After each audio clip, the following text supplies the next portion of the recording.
Everybody, my name is Skyler Caldwell, and I'm actually a 2020 graduate of Mississippi State's College of Veterinary Medicine. I came into vet school with every intention of pursuing exotic medicine, but throughout my time here at Mississippi State, I sort of fell in love with small animal internal medicine, and they were kind enough to keep me around for another year as a small animal rotating intern. So currently, I'm spending my year rotating between different small animal services on the clinic floor. Today, I have the pleasure of introducing Dr. Andrew Mackin, who's actually a specialist in small animal internal medicine and self-proclaimed internist from birth. So Dr. Mackin, do you want to tell us a little bit about what you do and what has made you an internist from birth? Yeah, I'm Andrew Mackin. I'm a small animal internist. I've been one for over 30 years, and I'm originally from Australia, but I've been at Mississippi State for 20 years. And I think being an internist at birth means that you're always curious and you love problem solving and you never want any day to be boring. And I think that's what is most exciting to me about being an internist. That's perfect. And I'll say, I've had the good fortune of sitting through and experiencing internal medicine at State from day one as a student in physiology and SAIM's lectures on the internal medicine rotation, and even now as an intern working on the clinic floor. And so for those of us that, are a little less familiar with internal medicine as a specialty, can you tell us a little bit more about what it means to be an internist specifically and about the internal medicine rotation here at Mississippi State? Sure. And some specialties are very narrow. An ophthalmologist focuses on the eye, whereas an internist covers practically every disease in my specialty in dogs and cats that isn't surgical and isn't in an eye. And so we have a very broad spectrum of things that we look at, diseases of most organs.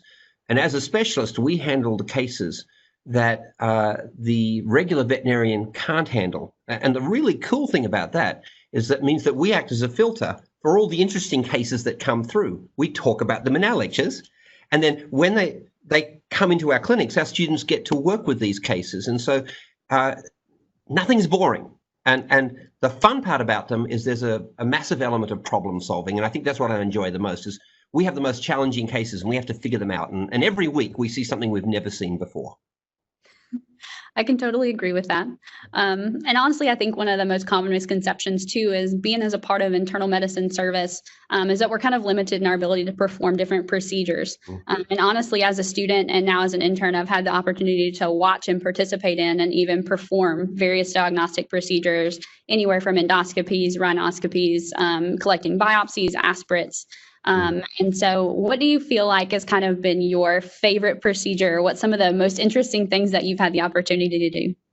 And what's really cool about this is that technically I'm never thought I was very skilled. One of the reasons I'm not a surgeon is I never felt I was very skilled, but we have a lot of techniques that we learn over the years, and then you discover you're actually good at them. And it's really fun to play with really cool toys. And probably the most fun thing we do is we scope things and we scope their stomachs to remove foreign bodies. And we're always pulling out fish hooks, but my favorite is a Labrador that ate like half the house, I swear. There were 100 things in there, but the last thing we pulled out was the dealer tag for a $60,000 Audi. The Audi wasn't inside the dog, but the car tag was. And we thought, this owner can afford the scoping. Yeah, we've really seen some interesting stuff. And I know that we've had several opportunities to scope foreign bodies just even in the last week, honestly. So just as an institution in general, what do you feel sets Mississippi State's internal medicine department apart from other institutions? I think a couple of things. First of all, because we have the 2x2 curriculum, which means that students do 2 years on clinics, a lot of the rotations are longer than other places. And so our students are on internal medicine for well over a month. And that means we really get to know them. We really get to trust them. They get to learn a lot, and then they get a lot of responsibility. It's a senior rotation, so we give students responsibility, and they love that. And I think the other thing is we're a very stable group that has a really strong emphasis on teaching. Some of our teaching awards have come from our service, and so we don't just want to do things. We want to show the students how to do it and make sure they understand. And it's really fun to see the light come on. I must say, it's easier to see the light come on without a mask, Skyler, and one of the great things about doing this WebEx is right now, this is the first time I've seen you without a mask for about 3 months. It's been a while for sure. Oh, yeah. And I'll say one of the things that I've honestly come to love about internal medicine in general was learning how to think a little differently. And I think that's also one of the challenges of coming through as a student is learning to transition from this classroom mindset where we learn in physiology and then we learn in SAIMs what happens when the physiology goes a little differently and versus moving into a clinical mindset as well. And I think one of my favorite lessons from my personal internal medicine rotation actually came from you in learning how to abandon what we call diagnostic momentum. Oh, yeah. And so, it's always being unafraid to ask these unasked questions and approach things from a new angle. Do you have a particular case that you always think of or that you kind of go back to that reminds you to step away from this diagnostic momentum and to come at things from a new angle? Yeah, actually. What's interesting is in my very, very first week as an intern back in Australia, and this is a long time ago before you were born, Skyler, I remember diagnosing a female dog that was obstructed with a urinary stone. And I diagnosed it not by fancy testing, but by doing a rectal palpation. I diagnosed it with my finger. And I called a whole bunch of people for backup, and they all said, that never happens. You don't ever see that. And I kept saying, I see it. I saw it. I felt it. And sure enough, it was one. And I've talked about that case for many years. And then last year, I saw my second one ever. You know what? We diagnosed it the same way with our finger. And so, going back to really simple skills, using common sense and thinking things through. And what I love about medicine is we're always diagnosing new things. And it's only because we teach people to think and use their brains. And that's what you do. I think that's very fair. And honestly, kind of leading from that question, even for students that may not want to specialize in internal medicine, how do you feel that the small animal internal medicine rotation here prepares students just for general practice, even if they're not considering a specialty? One of the things I believe very passionately about MSU is we prepare students for practice. They're like little baby piglets. When they're born running. And our goal is to get everyone ready to be in practice. And if you're ready for practice, you don't need to be a specialist. What people do in practice every day is problem solve complex internal medicine cases.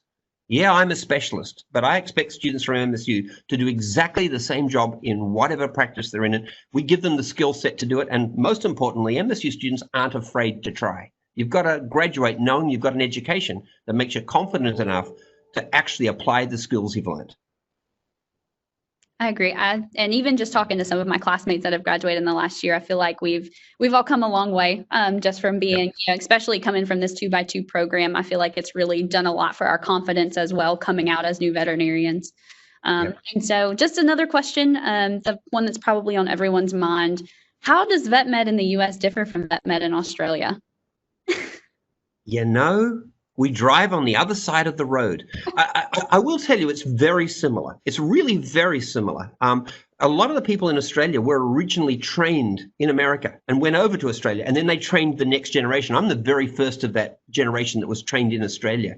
And it's remarkable. When I came to America, I discovered it was very, very similar. Now, I will say there are some cool things in Australia that we just don't ever see here. We have 19 of the 20th most deadly snakes in the world in Australia, which is really cool because they're actually quite treatable. But of course, when I got to Mississippi, I'd never seen a rattlesnake bite. So we have different snakes here. Right. That's very fair. Okay, so that's the majority of my questions for you today. I know we're running a little short on time. So Dr. Mackin, thank you so much for taking this time to chat with us today. I hope that this has been informative for everyone. And so I hope that this has given you a little bit of an insight into what internal medicine is like here at Mississippi State.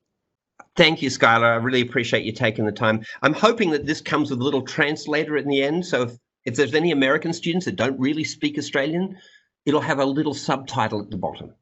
But don't worry, if you do come to MSU, you gradually learn to understand the accent. Isn't that right, Skyler? It's very true.